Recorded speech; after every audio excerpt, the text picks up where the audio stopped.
guys, we are here at Tagna Central Elementary School to conduct the first part of our interview for primary level teachers.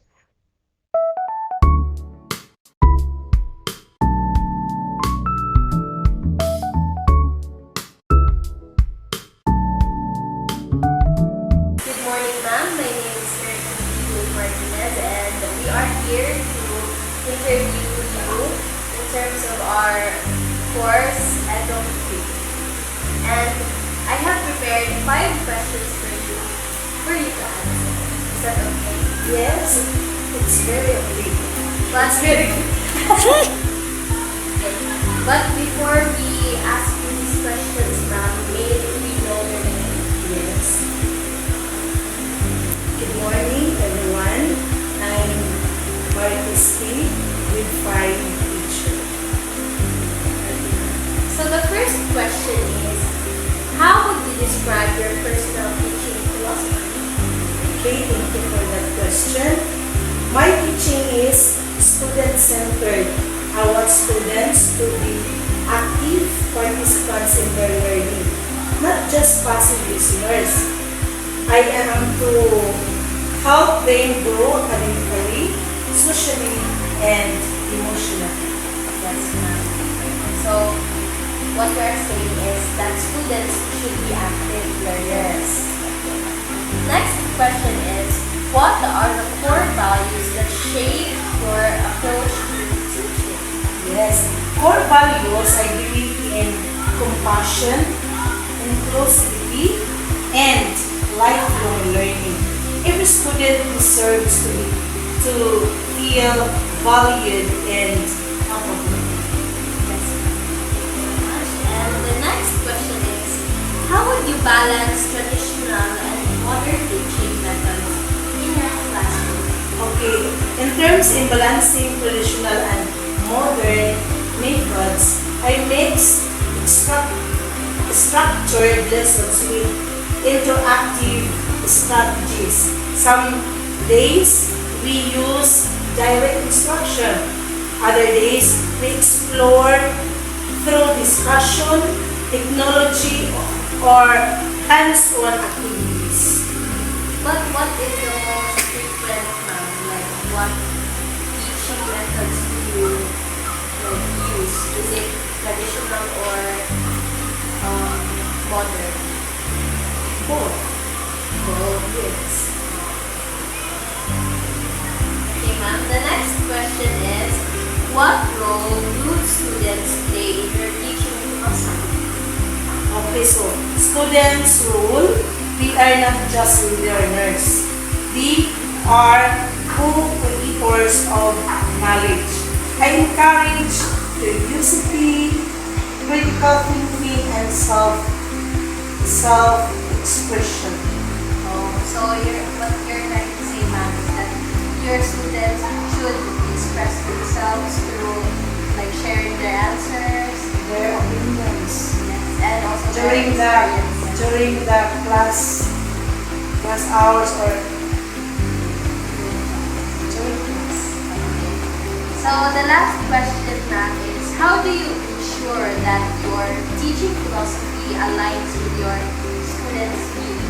Okay, so I always use formative assessments, student feedback, and differentiated instruction to adapt my approach based on their learning style, strengths, and challenges. Of course, we use differentiated instruction. Kaya mag-level pa rin siya sa kanang kung sa bata. Kaya intelligence and ability to understand.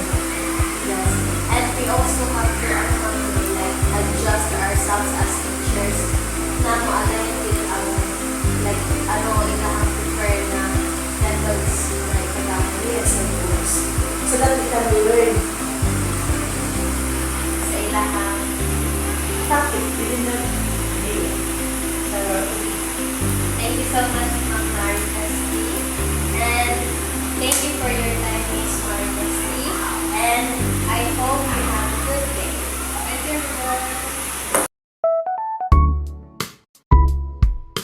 Question is, what do you think is the purpose of education in society? Education is a very kuan na siya, very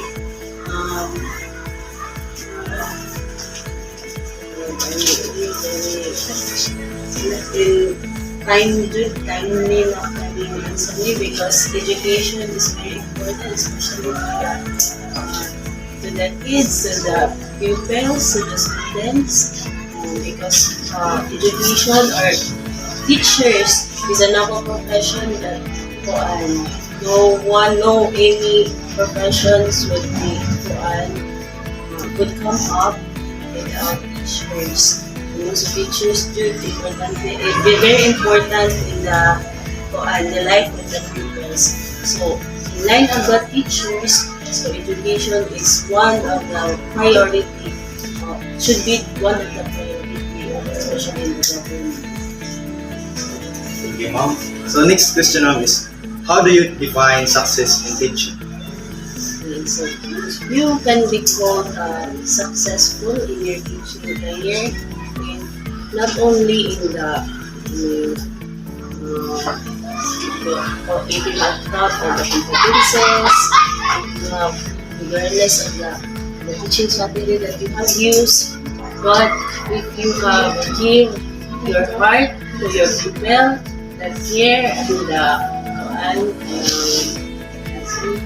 the care and the empathy to your pupils, so you can say that you have not taught only the basics, but also the holistic development of a pupil.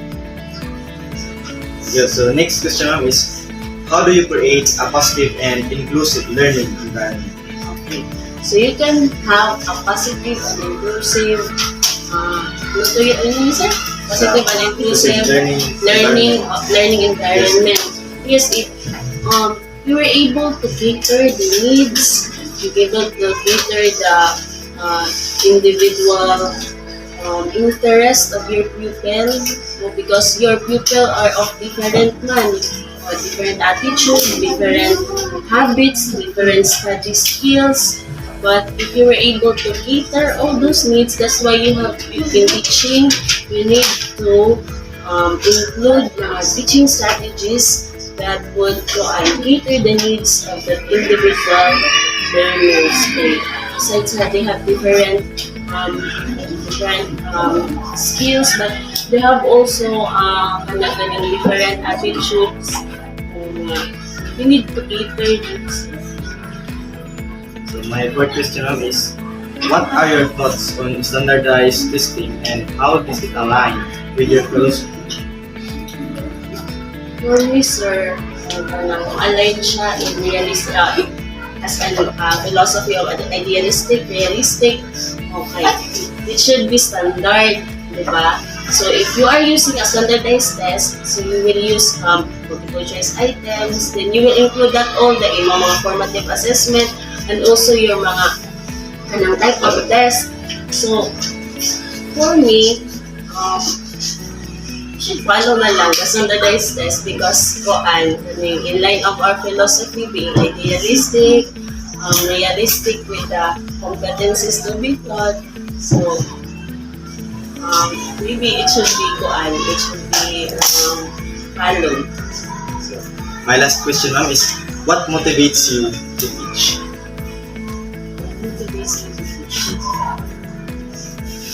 There are many opportunities with Sir No that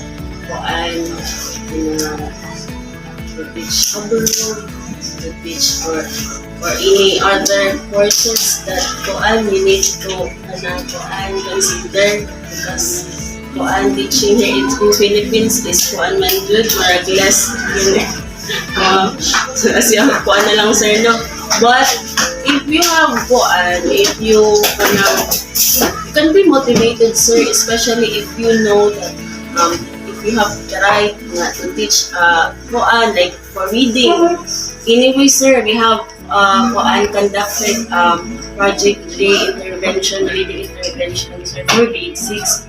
As you think na grade 6 na, sir, but difficult na sa ilang like their age. But if you tried na to exert effort, to use intervention activities, to use intervention worksheets, to use intervention assessment, and you see that they're improving, so you will be motivated na, sir. That's your way of maybe this is my line, maybe this in this career I could be of help to the people. Maybe that one factor, sir. Okay, ma'am. So that's all, ma'am.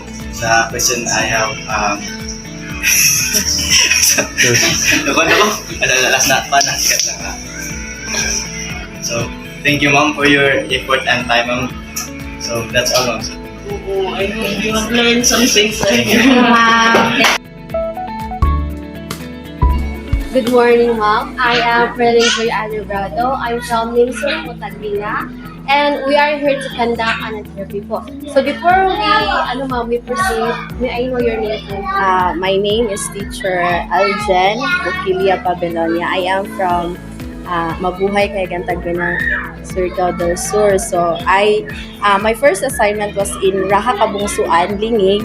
Then my second assignment is in Greenfield Elementary School. Then this is I hope it will be the last assignment sa the Tagbina Central Elementary School. Okay, thank you, Mom. So are you ready for your UNA? Yes, I don't have a choice. Okay, series of first questions, Mom. Which educational philosophy, progressivism, essentialism, constructivism best represent your teacher style and why? So I choose constructivism. It's because in kindergarten, so constructivist approach emphasizes active, hands-on learning where children build their understanding through experiences. So this teaching style encourages exploration, problem solving, and critical thinking rather than passive memorization. So in a constructivist classroom, so teachers act as guides, provides meaningful activities that allow children to make connections between new information and their prior knowledge. So I choose constructivism teaching style. Second question. What do you think is the purpose of education in society? Okay, for me, to educate learners, to help them develop problem solving and critical thinking. Okay, thank you. Third, how do you apply philosophical concepts like existentialism, pragmatism in the classroom? So, in existentialism, it focuses on how you encourage children to express their unique perspectives and feelings, and that is very important as a teacher. So, and in pragmatism, it also as a kinder teacher, it focuses on hands-on activities. So we let them explore through manipulative things we have given to them. So, what do you believe in the ideal teacher-student relationship based on your educational philosophy? Okay, so for me, learning happen in kindergarten through play-based. So play gyud na sila. Inquiry-based projects, group discussions, and real-world exploration. So I think that is the ideal teacher-student relationship to let them explore while having fun in learning. So that is a constructivist teacher. Okay, last questions now. How do you respond to students with different learning styles and backgrounds based on your understanding of educational philosophy? So as a kindergarten teacher, dealing with young minds, no learnings at all, so imparted to them as in zero learning. It is very crucial. So as a first person who let them experience learning is fun. So what I did is we let them enjoy the world with learning, and I did not force them to read because at their young age you let them grow. So for those who are advanced, I gave them activities that is suit to them. So I give them differentiated activities according to their capabilities. So that's all. Hi guys! We are here at Baraboo National High School to conduct our interview. Let's go!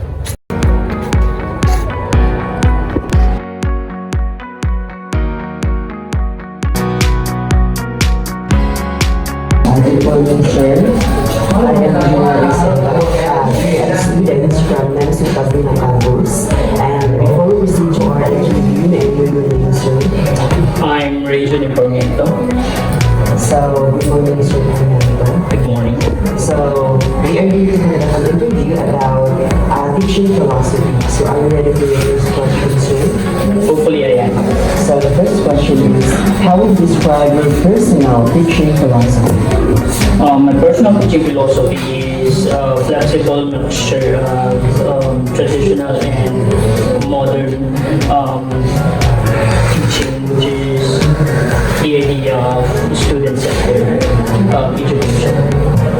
So, the second question is, what are the core values that shape your approach to teaching? In DepEd, we had these core values, namely mga Diyos, mga kalikasan, mga tao, mga bansa, which in a way also molded my approach to teaching. And aside from those core values, I also believe in the idea of respect, wherein as a teacher, I respect my students as individuals who are also capable of learning on their own. So the third question is, how do you balance traditional and modern teaching methods in your classroom? As the need arises, I shift from traditional to modern methods dependent on the circumstance. On cases wherein my students are aware or very much interested with our topics, then I let them learn on their own and I simply become or act as facilitators. But on cases or instances wherein my students have clearly no interest on particular topics, then I shift to the traditional method because I need to impose myself as a teacher so that my students would listen and eventually learn from our discussion. So the fourth question, sir, is, what role do students play in your teaching philosophy? They have this active role because I believe in student-centeredness or student-centered education, wherein I respect my students are old enough and mature enough to filter knowledge from the internet and in a way eventually learn by themselves and responsibly chose whatever topic they think or ideas or knowledge they think is related to our discussion. So the last question, sir, is, how do you ensure that your teaching philosophy aligns with your students' needs? Since it cannot be denied that our students is a mixture of different qualities, different breeds, and at the same time different intelligences. And so, if as a teacher, I don't teach all of them in the same manner because not all of them can be guaranteed to learn the same way. And thus, as a teacher, I have to be flexible in terms to the different needs of my students, and thus before the school year starts I have to assess each of my students so that I could learn about their strengths and weaknesses so that I could better prepare myself in terms of how would I prepare my class discussion and my classroom instruction for the rest of the school year would go on. Okay, sir, that would be all, sir. Thank you for that very interested answer. Once again, good morning, sir. You're welcome.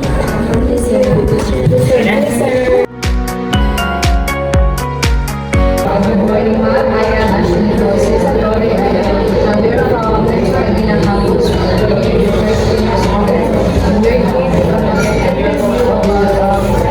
Teaching in philosophy. So, my first question now is, how do you define success in teaching?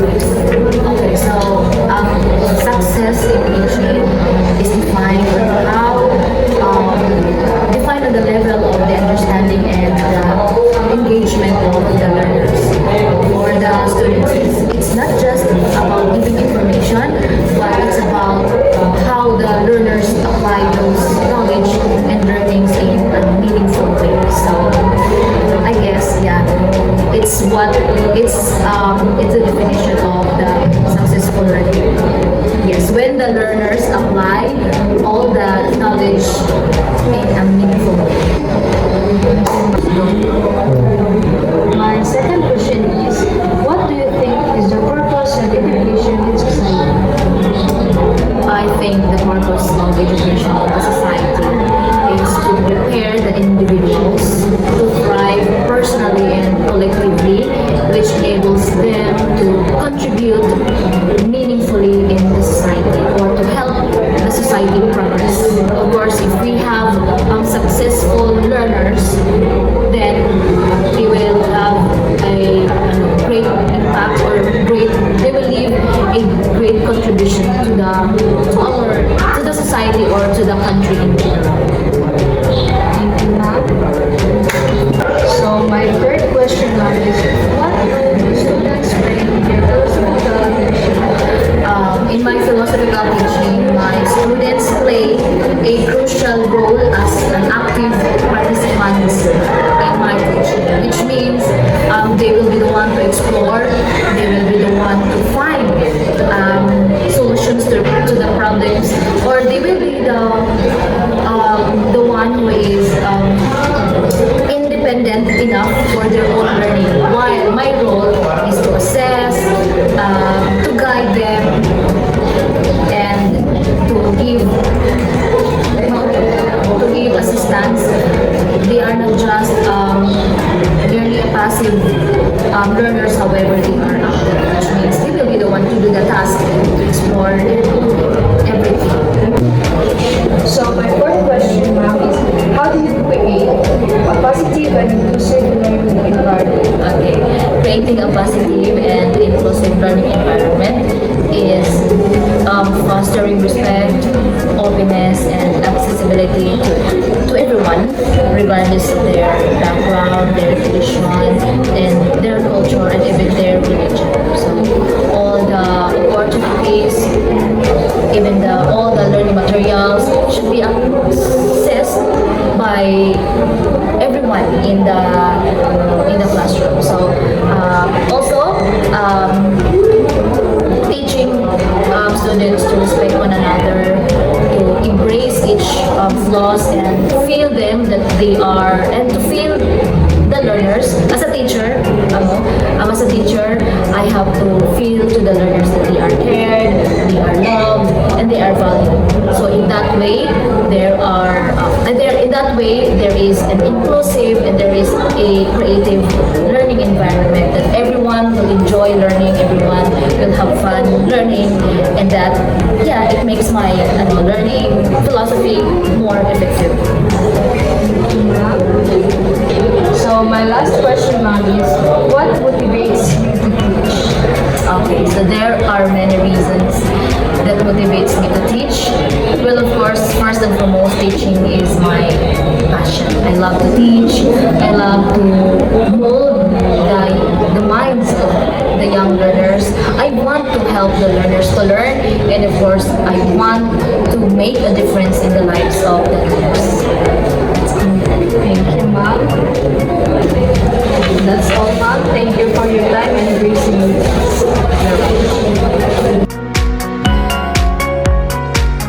I am Dr. Valdez, a grade student from Namsutan campus. We are here to conduct an interview about your teaching philosophy. Before we proceed for our interview, may I know your name, sir? Okay, actually, my name is Sujatul Kuhan. I'm a graduate of Filipino Normal University with a degree of Bachelor in Secondary Education major in Physical Education. In senior high school, I am teaching Physical Education and Health 11 and 12. We prepared a 5 questions for you to answer. Your first question is, how would you describe your personal teaching philosophy?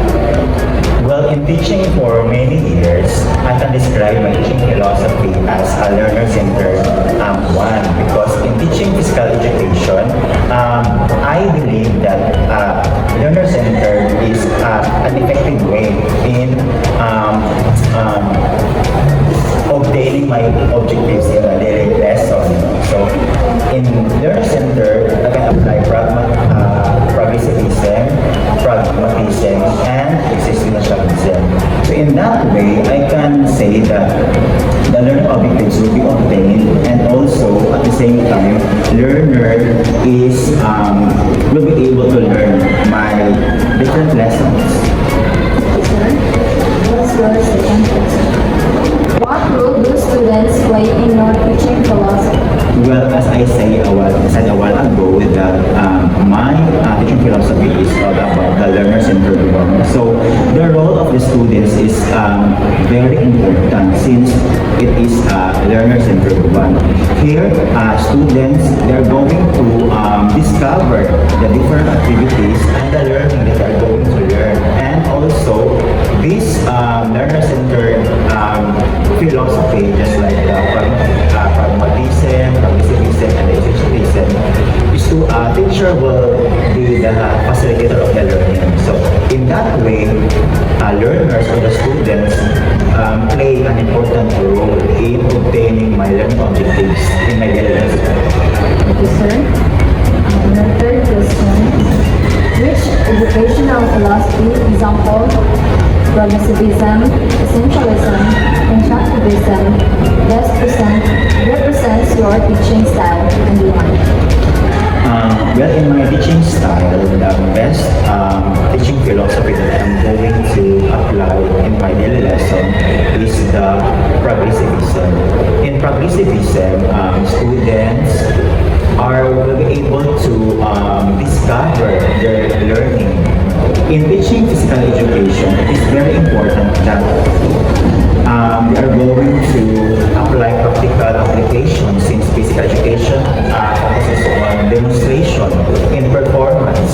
So in progressivism, I can say that learners can develop their skills, their learning, and other talents in performing a certain performance. In a certain example, if I'm going to have a dance topic, so I'm going to guide the students by giving them real and constructive questions in order for them to realize the objectives or the learning that they're going to learn. So in physical education, learners should develop or learn a certain skill, just like in dancing, in sports, and any other activities that can develop their holistic development. Sir, your fourth question is, what motivates you to teach? Money. Well, aside from money, my motivation in teaching are the students because they are the core clientele in our school. So the students, I have my motivation in my students because if I am going to see a certain students develop their skills, since I am teaching physical education, if I can observe as students develop their skills, happy in my teaching discussion or activities, and if the students motivates himself in a certain discussion, so in that way, I am being motivated to teach, to develop my skills, or to implement another activities that I can assure that learning is effective.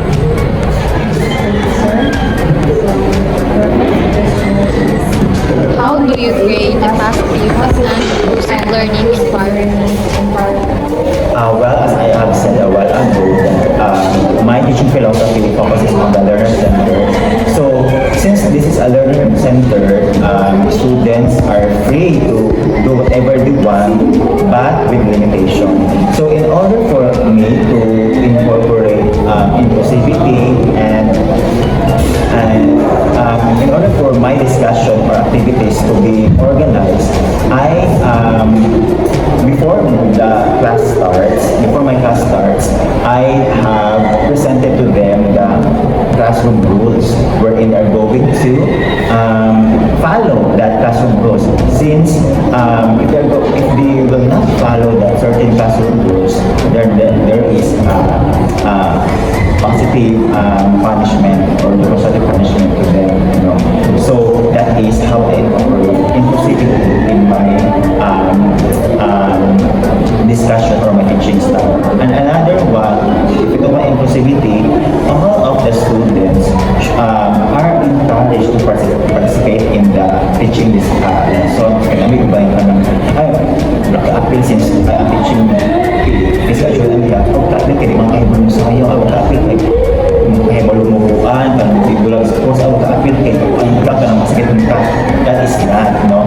Since I am incorporating inclusivity in my discussion, so I am developing or I am constructing a certain activity that suits to the learner's needs. Kung katong activity na, so ay mga enrichment activities. Kung mga basic pa lang, bago lang din sila natuan, bago lang din sila learn ang dance. So I am implementing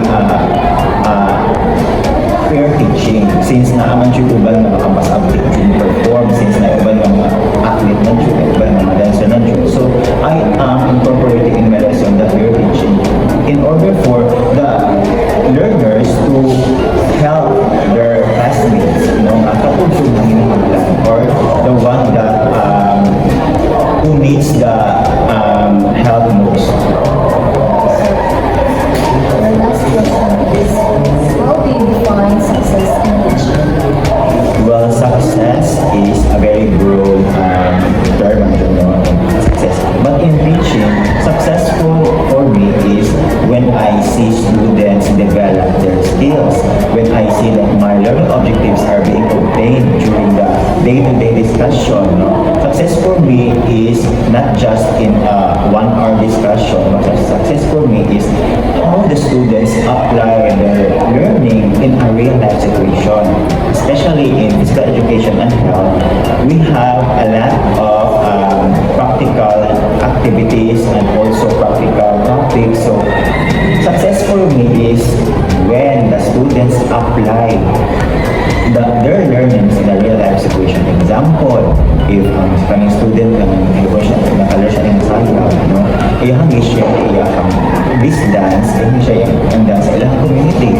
Siya na nag-imong for sa ilang lugar, siya na yung ginagawa iyang mga nauban po, in that way, I can say that my learning and my teaching and my objectives is very successful since that is the most important way on how the students apply their skills and knowledge they learn in a teaching portion and how they apply in a real life situation. And for me, that is success. Not just in the four corners of the room, but on how students apply their knowledge and skills in real life setting. Thank you so much. Thank you so much, sir. You're welcome.